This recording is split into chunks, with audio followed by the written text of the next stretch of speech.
WBPSC public service commission of West Bengal important announcement হিসাবে clerkship exam part 2 বা main এক্সামের date প্রকাশ করে দিল এবং তার সঙ্গে সঙ্গে এক্সাম যে সেন্টার তার শিডিউল প্রকাশ করলো এবং ইম্পর্টেন্টভাবে সবথেকে গুরুত্বপূর্ণ বিষয় যে অ্যাডমিট কার্ড সেটা কবে থেকে পাওয়া যাবে এই নিয়ে রিগার্ডিং ডিটেলস তথ্য আমি শেয়ার করব। আমরা দেখতে পাচ্ছি এখানে উল্লেখ করা আছে it is notified that the above mention examination মানে 23-এর যে পার্ট 2 বা main exam will be held at the following centres in West Bengal on 28 December 2025 that is Sunday 12টা থেকে 1টা অর্থাৎ 1 ঘন্টার পরীক্ষা তোমরা প্রত্যেককে জানো। সেখানে তো মোট 6টা প্রশ্ন উত্তর লিখতে হবে ডেসক্রিপটিভ। সেই 28শে ডিসেম্বর পরীক্ষা হচ্ছে সানডেতে। এক্সামিনেশন সেন্টার এবার কাদের কোন যে সেন্টারে পড়ছে এটা কী করে বোঝার জন্য এটা কিন্তু স্পষ্ট উল্লেখ করে দেওয়া আছে। সেন্টার কোড 11, সেন্টার কোড 12 এবং সেন্টার কোড 13, সেন্টার কোড 16 অর্থাৎ যাদের প্রিলি পরীক্ষা হয়েছে কলকাতা অর্থাৎ কলকাতা সেন্টার নিয়েছিলে, বারুইপুর সেন্টার নিয়েছিলে, ডায়মন্ড হারবার এবং হাওড়া, তাদের ক্ষেত্রে পার্ট 2 এর সেন্টার পড়বে কলকাতায়, কলকাতা সেন্টার হবে।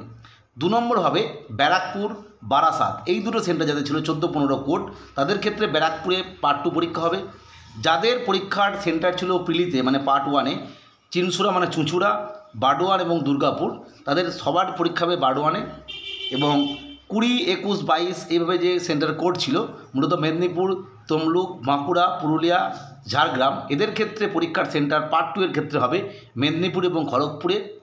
সিউড়ি, কৃষ্ণনগর, বহরমপুরের ক্ষেত্রে হবে বহরমপুরে অর্থাৎ পার্ট 2টা।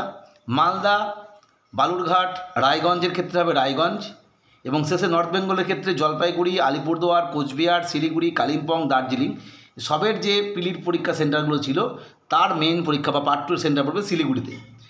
Details of the examination will be publish the commission website in due course অর্থাৎ পরবর্তী ক্ষেত্রে আরও তথ্য দিয়ে দেওয়া হবে। তোমরা মোটামুটিভাবে পরীক্ষা যেহেতু 28শে ডিসেম্বর অর্থাৎ 15th ডিসেম্বর অর্থাৎ 15ই ডিসেম্বরের পর থেকে অ্যাডমিট কার্ড ডাউনলোড করতে পারবে। এক্ষেত্রে মনে রাখতে হবে যে সেক্ষেত্রে অ্যাডমিট কার্ড যখন দেবে তোমরা অবশ্যই ডাউনলোড করে নেবে এবং আর যে টাইম খুব বেশি আছে তা নয়, প্রত্যেককেই পড়াশোনা করো। যাই হোক, পরবর্তী আপডেটের জন্য চ্যানেলটিকে সাবস্ক্রাইব করে রেখো। ভিডিওটি দেখার জন্য প্রত্যেককে অসংখ্য ধন্যবাদ।